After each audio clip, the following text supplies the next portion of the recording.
या शरीर के आराम मिले हट नानी कहीं के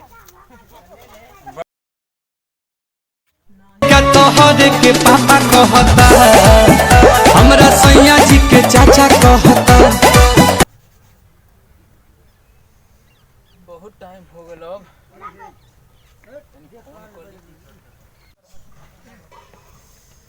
ओह नो।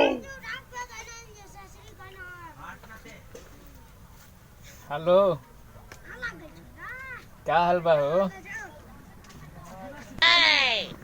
ठीक है बा बानी घर रही। और का करता रू? खाना वाना बन गए? अच्छा बहुत जल्दी सुत गली हो का है? बानी घर ही अभी तो बस खाना वाना खा ले बानी। एगो आवरी चुम्मा दो ना। नहीं जाए के तो कहीं नहीं खे। अब सोचो तनी कहाँ चले के का कहीं है नहीं ऐसा बात नहीं खे। का करते बैठे बड़े का केकरा से बतियाओ तनी? हां अच्छा ऐसे करो ना हमार दोस्तवा एक वाइल बाटे अभी लाइने पर रही फोन मत कटिया तब सुनो फोन रखले रही हाथ है ना तो हमार भौजी देखी ना तो बहुत बोली नहीं कर तनी हम तारा के 10 मिनट फोन घरवा के पीछे जाता नहीं तो फिर फोन कर दें तारा के रखिए हाथ में। ठीक बा जहां सदिया तो सेट भइले ओकरा से बतियाओ तर का? हां रे उहे रखिए। हां उहे जब रखिए से सेट भइले बड़ा बतियाओ तड़े यार। अच्छा खाना वाना खइबे? ना खाना वाना खा कनी का खाना ना बनल? खा का बनल सब्जी भात। अरे एगो दिक्कत बानू। कैसन दिक्कत बा? का कही रे तोरा से यहाँ मतलब डर लागता कि भैया भाभी सुन ना लेवल। कोगो तोर साली बड़ी सन। साली तो मतलब हमार नहीं खे ओकरा चाचा के लड़की बिया एगो। चाचा के? हाँ तोरा बारात में तो पक्का जाए। चल बे। हाँ। अरे तोरा के तो लिया चल तोरा के ते एक बार बात करा दे हमरो के ना कबो। अच्छा वैसे कर ना। हाँ। अभी भाभी हमार देख लिया नु तो भाभी कहां गोली बहरी बड़ी का? हाँ बहरिया बैठल हाला मत कर। आ चल पिछुतिया हम बताओ तनी। चल वही जे चल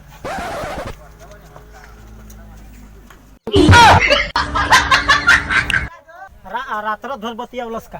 अरे घरे बतिया में जल ले बहुत दिक्कत बा ऐसे है ना आगे चुरा के ना तो पता बा भैया हमार भौजी देख ली ना तो बहुत दिक्कत तो हो गई। घरवा से लौकत है नहीं तनी मनी हेने तनी हेने आ जतू ना तो तोरा के देखियन तो तोरा औरी बवाल हो जाई। अच्छा ना अब रोक लगाओ अब तनी बता। फोन लगाओ तनी। लगा। हेलो हाँ का कहत रहलू हो? हम तो घरवा के पीछे आ गल से बानी से हमारे दोस्तवा एगो बाटे। Oh no. तारा से कहत रहल बात करे के अल्लाह ने थोड़ा सा बतिया लो। सत्यनारायण बाबा के प्रसादी हो कि बांटी दी? ढेर मत बतिया तनकी सब बतियाई हो। ले ले धर बतियो। हेलो का हाल बा? उनकर दोस्त बोलतनी हमरो तनी सेटिंग वेटिंग करवा द ना। कहिए से कलही बाढ़ घूमतनी का करी देखई तार मजनू हंसतड़न ना एकरा चक्कर में मत पड़ियो। हाँ उहे हड़न तोहरे हड़न एक जना। हमार कोनो सेटिंग वेटिंग करावा ना अपना कोनो सहेली होली से। दे अब दे ढेर मत का बतियो। तरू ना ना वो अभी सुनत नहीं खान।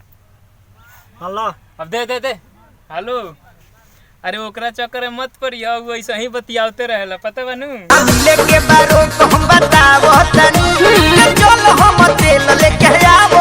अच्छा ठीक है अब रखत हई। अरे चल रे। अरे साला ई कहाँ चल गल?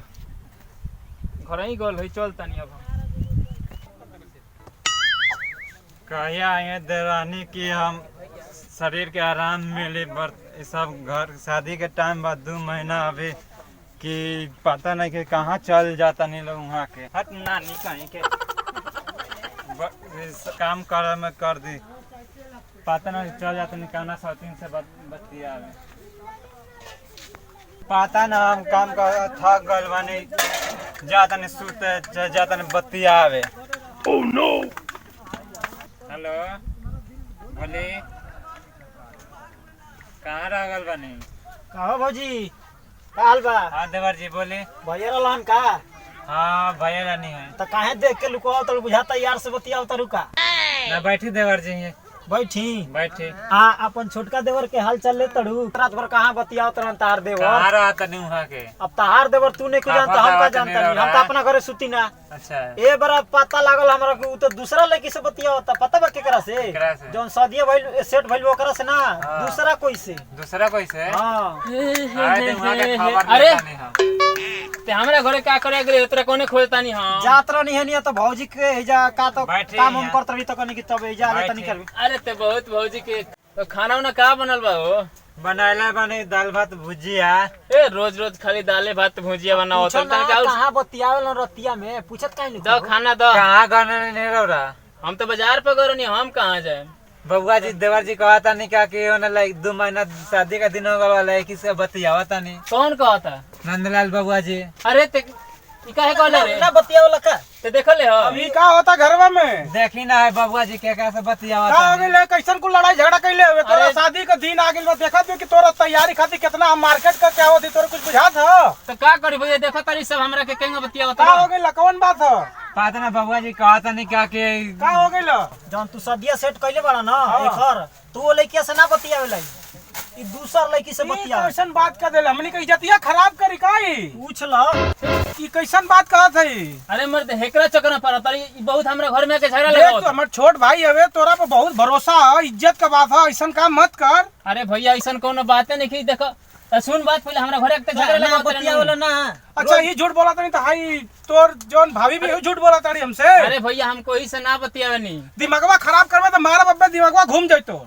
अरे मर्द हाँ? तुम ना तुमको बतिया तोर विचार में नहीं क्या होता देख तोरा खातिर हम कितना महंगा महंगा साड़ी कुल लिया थी खरीदा थी बाजार से बुझात ना है महंगा साड़ी कपड़ा कुल खरीद के आवत है 1 महीना का दिन हमनी के इज्जत पे तनको तोरा ख्याल ना आवत है। अरे तो हम का करते हैं बताइबो हमनी के प्यार में कौन कमी तो के साथ भइल कि तू ऐसा काम करत हुआ। भैया हमरा घर में सब आके झगड़ा लगाओ तो हमरा घर आते आज के बाद मत इतना दिन से आओ तारे खा इतना दिन से आवत नहीं तो काहे ना तारे बारे में कुछ कहत एकर मोबाइल तनी चेक करत मोबाइल सही तने बात अपन है मोबाइल दे तो मोबाइल का मोबाइल निकाल। मोबाइल नहीं चार्ज में लगैल है मोबाइल अच्छा ठीक बा पहले तो साड़ी वाड़ी रखा तो इनके हम समझावत थी मोबाइल कहाँ बा मोबाइल चार्ज में लगैले बानी लगैले बड़ा हाँ। असही झूठ मोबाइल बोले निकाल के लिया हुआ हम चेक करी मोबाइल कैसन बात हो कहां बा पहले तोर मोबाइल कहाँ निकाल तारे बैठ मोबाइल कहाँ तारे का बैठ कौन मोबाइल कौन मोबाइल देले बारे सुनी दो, ना हम वहाँ का कर देवर देंगे जी बहुत बतियावा था नहीं।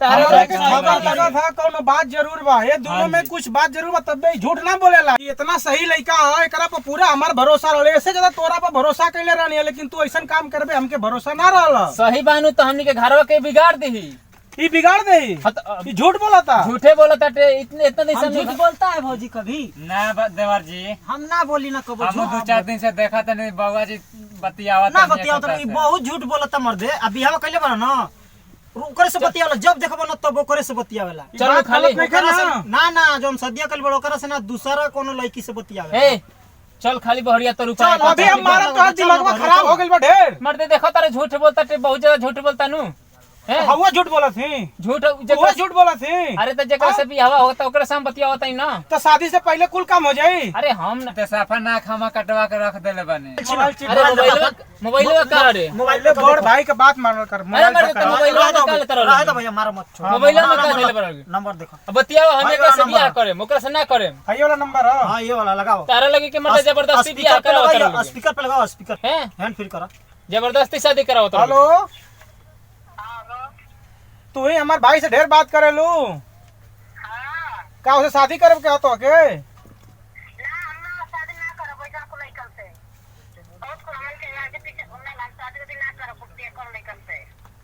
देख ले देता है फोन दो तो देख ले नौकर देख ला सही हाँ? में एकरा ए सही में तोरा एको ठोप एकरा इज्जत के तोरा लागी का मारी दिमागवा एकदम खराब कर देले बा हमारा एकदम इज्जत का नाश कर देले भाई। रोको ना अभी हम फोन करके पूछता ही ना लगा के देख रोको अभी हम लगा के पूछता ही ना झूठ बोलता है साला। एकदम वही मना देले बड़ा हेलो का कहले हो तू बियाह ना करबू झूठ बोलता है साला। हमरा घर वाला के सामने हमने बेइज्जती कराओ तारू देख, तारे देख, कबे देख। उपाय करतन देख कहां जातो के देख एकरा पीछे पीछे करे हाँ, खबर में हाँ, बानी देख कोनो ऐसा अच्छा काम ना मौजी करे। चलो तनी मिलम काल परसों आई ठीक बा। अच्छा जो देख ले